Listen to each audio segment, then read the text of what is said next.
Olá, Bueno, gente.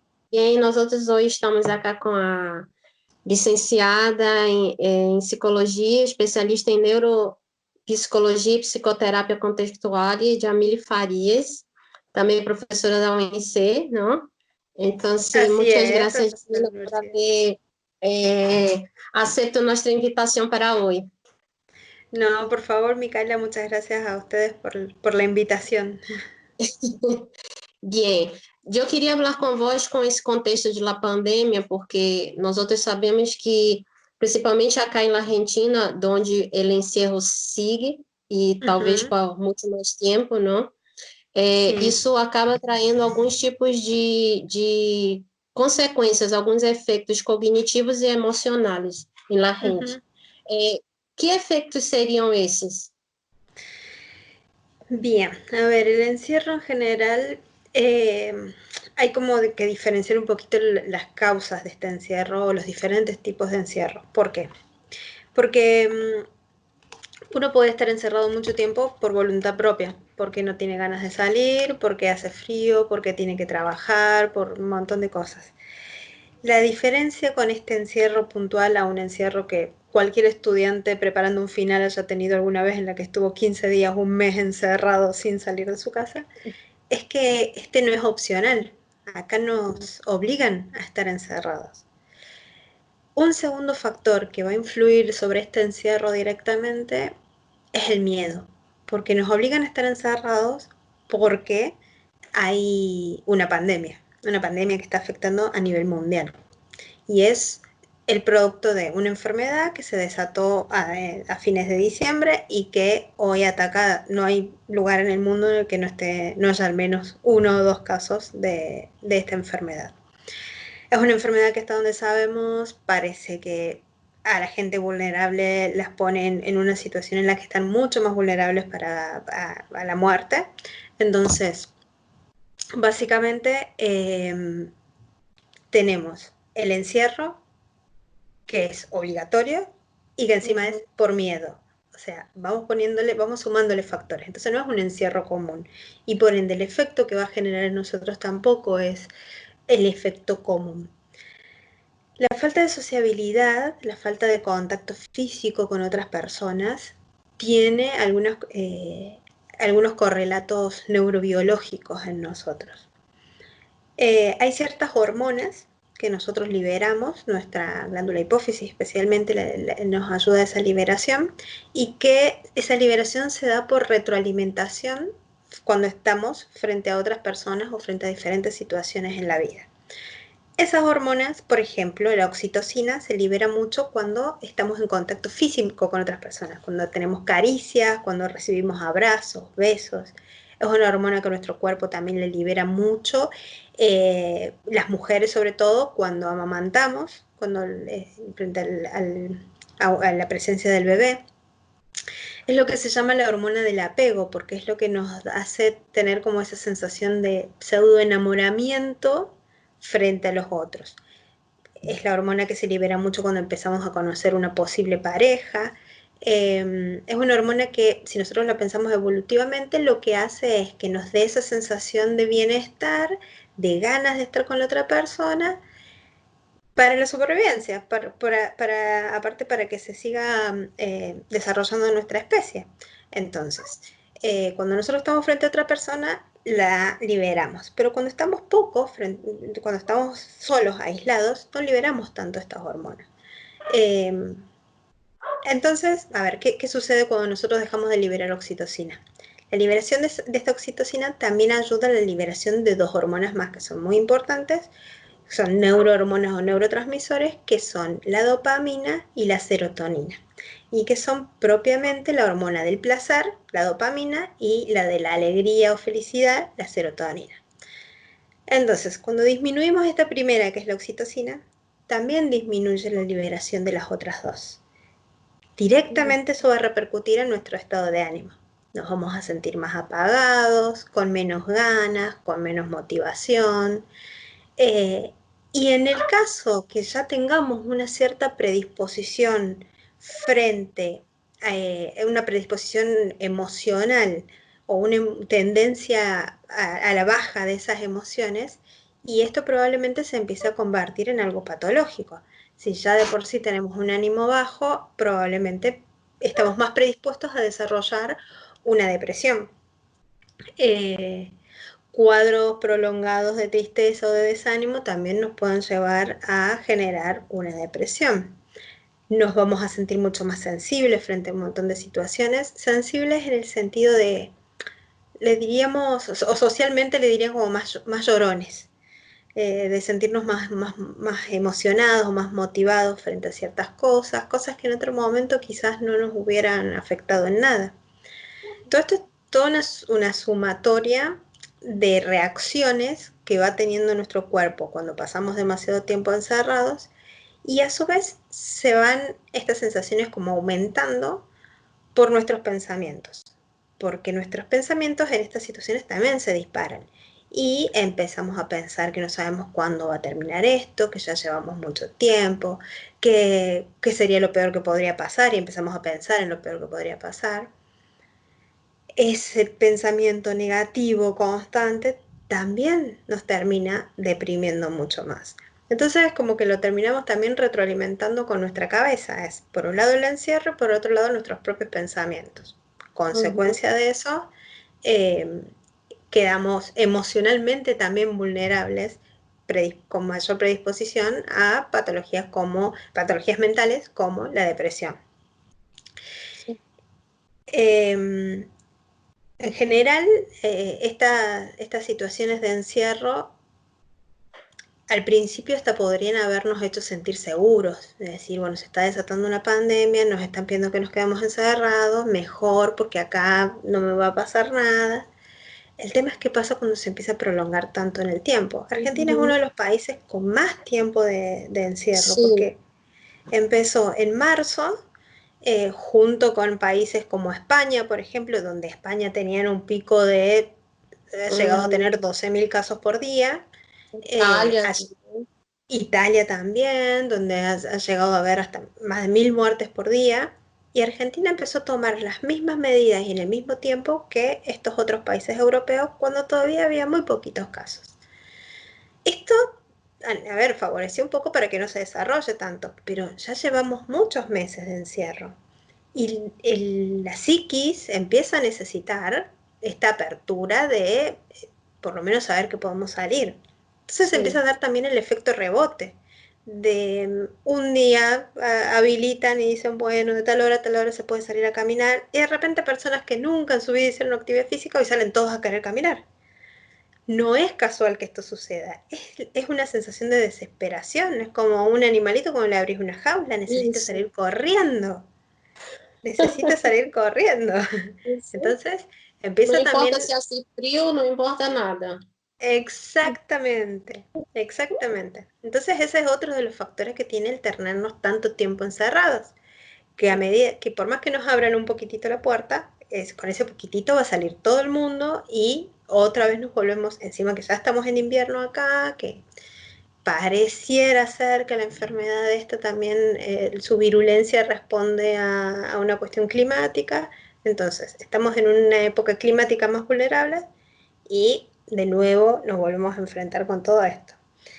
Pero bueno, si no hubiéramos estado encerrados tanto tiempo, quizás el pico lo hubiéramos tenido antes, quizás no, no lo sabemos, pero sí sabemos que empieza a afectar nuestras emociones y que parte de ese afectar también va a ser que en cuanto la gente pueda salir, va a salir mucho más, va a respetar mucho menos las normas y E aí, no trotes, sé, como está passando a hora, né? y Não é? exactamente. Y el paso atrás, porque acá lo que se hace es volver a fases anteriores. Entonces, volver al encierro completo y esa sensación que genera de no, no vamos a salir más de acá.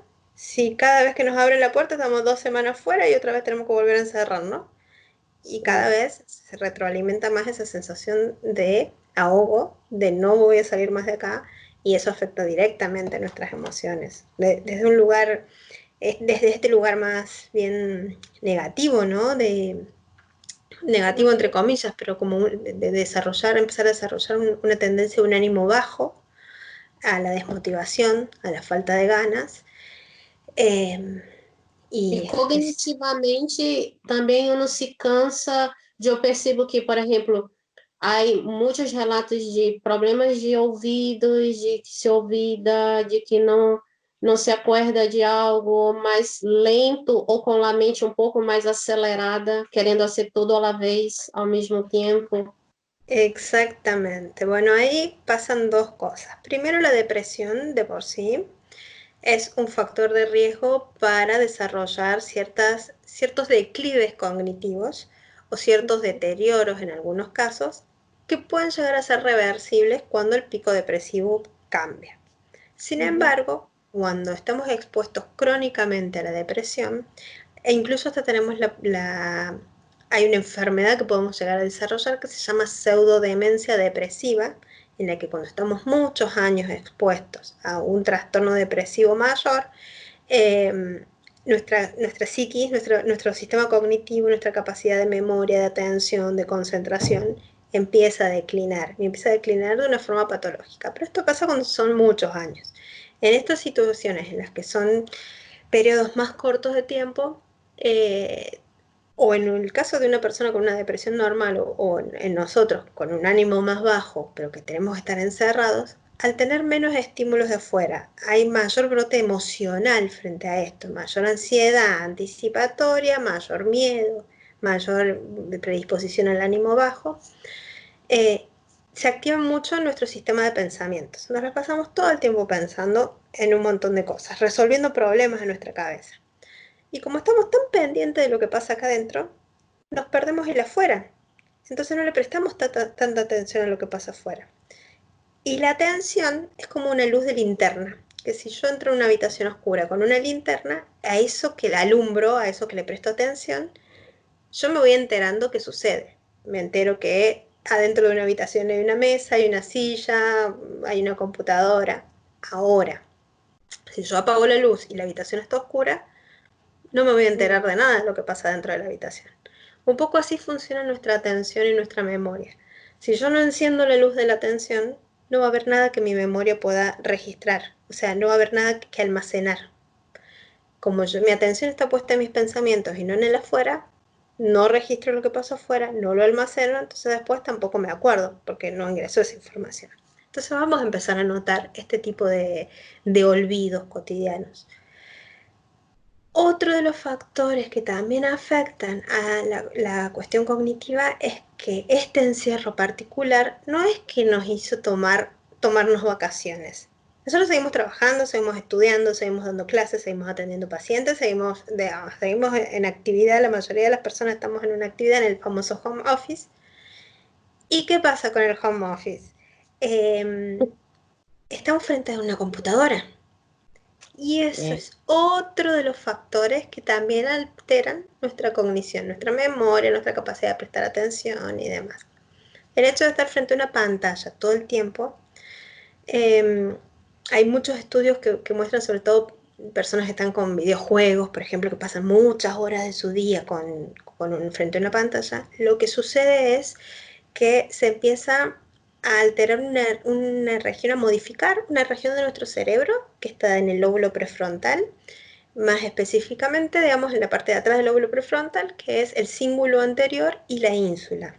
Empiezan a como disminuir su tamaño. ¿Por qué? Como hay una sobreestimulación de esta luz azul que tienen las pantallas y aparte de sobreestimulación de cosas, pues estamos haciendo un montón de cosas a la vez, el famoso multitasking, porque estamos haciendo cosas frente a la pantalla, pero también cosas que hay a nuestro alrededor. Estas áreas son muy sensibles a ese multitasking. Son áreas que se agrandan o se ensanchan o aumentan su funcionamiento si nosotros estamos concentrados en una sola cosa, pero que disminuyen su funcionamiento si nosotros nos concentramos en muchas cosas al mismo tiempo, porque no es una concentración real. Entonces empieza a afectar nuestra atención a largo plazo. No estamos mucho tiempo concentrados o prestándole atención a una cosa porque es un poquitito acá, un poquitito allá, y eso se va convirtiendo en un hábito. Entonces de repente ya no leemos textos que son largos, leemos así como palabras sueltas y nuestro cerebro da una interpretación de eso y pasa a otra cosa. De hecho, hay muchos estudios que muestran cómo se altera justamente la función de la lectura y del lenguaje en niños expuestos demasiadas horas a las pantallas, porque no, el cerebro se agota mucho de estar leyendo todo, entonces dejamos de leer de corrido. Y como te decía recién, leemos palabritas sueltas, se arma algo global de eso y listo, a otra cosa. Entonces las pantallas también empiezan a generar esa alteración. Y esto altera nuestra capacidad de abstracción de pensamientos, altera nuestra capacidad de empatía, porque el cerebro se desarrolla su empatía justamente en esta parte de la ínsula y de ciertas regiones del lóbulo de la corteza frontal y del área motora, con lo que se llaman neuronas espejos. Son neuronas que reaccionan frente a algo que nosotros vemos como si lo estuvieran haciendo. Por ejemplo, si vos me ves en este momento que estoy saludando, aunque vos no estés saludando, las mismas áreas de mi cerebro que se activan para que yo mueva la mano, también se están activando en este momento en tu cerebro, aunque no lo estés haciendo, solo por mirarme a mí. Entonces, ese funcionamiento de las neuronas espejo también está regulado cuando nosotros estamos en vivo y en directo con alguien. Y eso es lo que regula la empatía. Pero cuando hay una pantalla de por medio, como se agota tanto el cerebro, deja de hacer ese esfuerzo, digamos, de querer entender todo el tiempo al otro, porque es una imagen. Entonces ya empieza a tomar también esa distancia emocional de lo que está viendo el otro. Y cuando sí intentamos concentrarnos emocionalmente, nos agotamos mucho más rápido que si lo estuviéramos haciendo frente a otra persona en vivo y en directo. De hecho, una de las quejas que tienen la mayoría de los psicólogos hoy en día que estamos haciendo atención virtual es cómo se cansan. ¿Cómo se cansa? Yo me canso. Exactamente, el agotamiento que tenemos de atender un paciente online no es el mismo agotamiento que cuando lo vemos en vivo y en directo. La cantidad de horas que uno puede estar en la vida real frente a pacientes no la podemos sostener mucho tiempo cuando estamos frente a una pantalla, por más que sea el mismo paciente.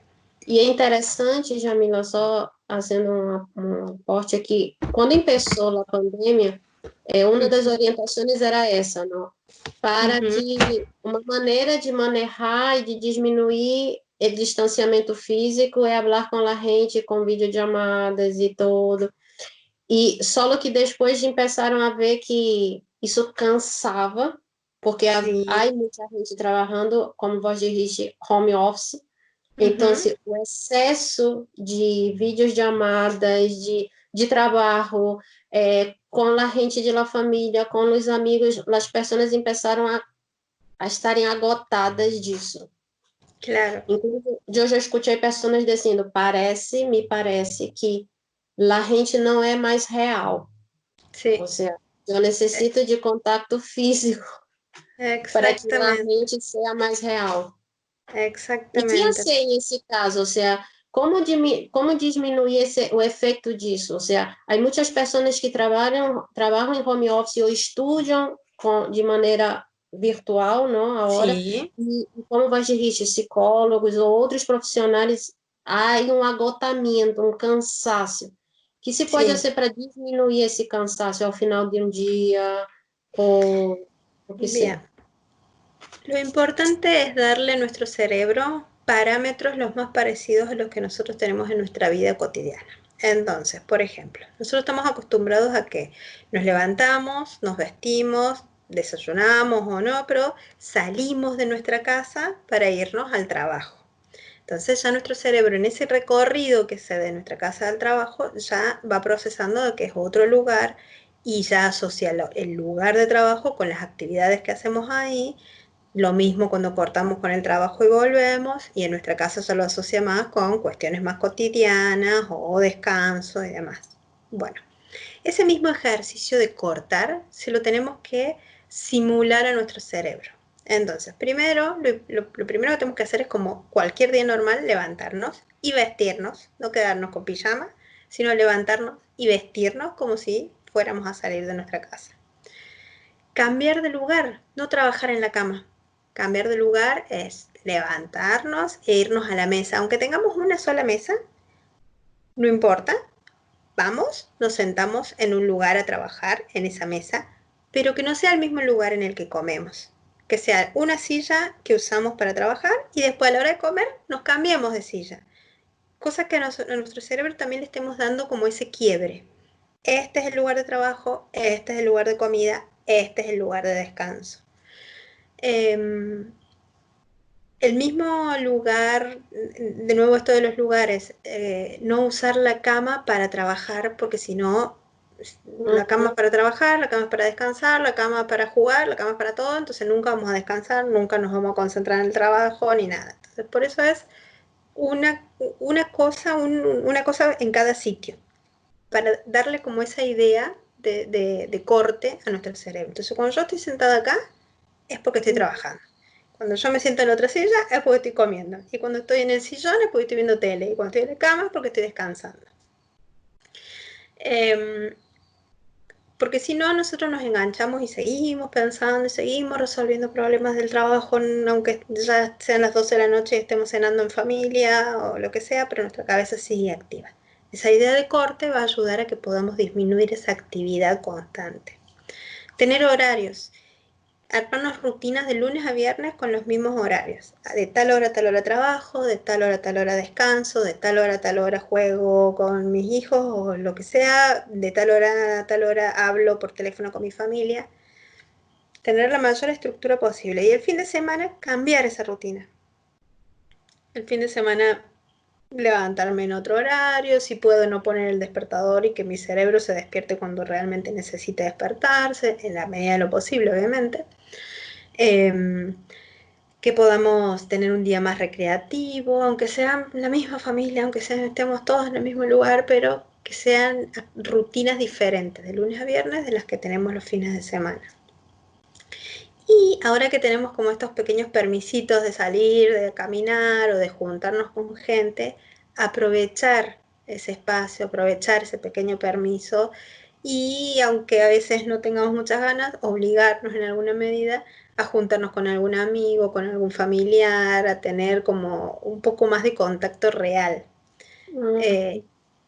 Y si podemos, ahora justo en esta semana el frío no acompaña, pero hasta la semana pasada estaba bastante lindo, si podemos salir a caminar en esos horarios que también te hemos permitido, 15 minutos, 20 minutos que nosotros salgamos a dar aunque sea un par de vueltas a la manzana, ya eso cambia un montón en nosotros, cambia el estado de ánimo, cambia la activación metabólica del cuerpo, cambia la liberación de hormonas, disminuye la ansiedad, disminuye la depresión, digamos, hay como un montón de aspectos que favorecen solo el hecho de salir a caminar 20 minutitos.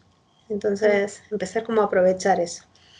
Y el salir a caminar, aparte hay muchos estudios muy interesantes que muestran cómo al modificar toda esta activación metabólica en nuestro cuerpo, también modifica el estado de ánimo y también modifica nuestra capacidad de prestar atención y de memoria. De hecho, una de las terapias que se vienen estudiando ahora de mejora para personas que tengan demencias es incluso actividad física, porque está demostrado que la actividad física incluso funciona como neuroprotector de nuestro cerebro y disminuye el riesgo del deterioro. Entonces, hay que aprovechar la actividad física y salir a caminar. La caminata en sí, algo tan simple, es una actividad súper completa, pero una caminata medianamente enérgica y constante. No el salir a pasear y mirar vidrieras, sino constante en un parque, en una placita, en algo así. Desfrutando, porque Exacto. também aí o estresse generado por el encierro e muita gente empieza a compensar comiendo mucho, con las adicciones, ¿no? Comiendo Sí, mucho, tomando mucho mucho, tudo alcohol. mucho, Exactamente, os exactamente. exageros. Empezamos. Caemos en los excesos. Entonces esto también de tener como las rutinas, tener los horarios más organizados nos ayuda mucho a no caer en esos excesos. A mantenernos ocupados incluso nuestra mente. Uhum. E nesse momento em que a pessoa está um pouco mais assim, porque há uma pandemia que está indo junto com a Covid, que são dos transtornos mentais, não? Ou seja, Exactamente. já se habla de que quando passe, muita gente vai a buscar ajuda psicológica, outra coisa, porque já há muitas pessoas se enfermando com Ujú. transtornos mentais, como a gente, depressão, ansiedade, as adicções e outras coisas. Sí. E agora, nesse momento, acá em Argentina, onde a gente pode buscar ajuda? para, em caso necessite? Bueno, hay en la Facultad de Psicología de la Universidad Nacional de Córdoba hay asistencia gratuita que se está dando durante este proceso, durante este tiempo de pandemia. Asistencia gratuita. Ahí si querés yo después te paso el número de teléfono Sim, de la facultad donde se puede llamar, se puede contactar y ellos van como organizando algunas entrevistas y demás. Por supuesto que hay profesionales de la salud que están, de la salud mental que están trabajando constantemente. Eh, Hay todo un tema con el tema de las obras sociales, que algunas autorizan, otras no.